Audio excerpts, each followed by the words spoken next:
जल्दी चल जुलूस में चलना जुलूस में। पहले लेखन बुझे तारी अब पहले लेखन हमनी न रह गेली मांस दारू तेल पर बउआए वाला। अब हमनियो होशियार हो गेली। बजटवा के पैसा आवले तो अपना पट्टी पट्टीदार में हितैती में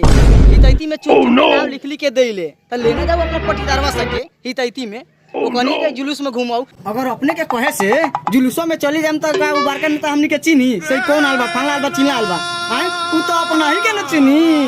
आए पूरा क्रेडिट तो अपना ही के ना मिली उ हमनी के कति मिली हमनी का पिछला बैल के बैले रह जाए उ तो समझी कि इहे सब के जोड़ के ले आयल बा सब के में टीए बा ई सके हमनी के तो कुछो ना बुझी हम काहे जाऊ हम ना जाए ना जाबे ना जाए अरे देखो जी सब भाग गेलौ रे केना करम। अच्छा तो हमनी के तो ऊपर का पार्टी से हमनी के तो जीवन चलत हौ ना गांव में घर आ ना सरेह में खेत हौ उहे देवल तो खा ला अगर पार्टी में से आज भी हट गए तो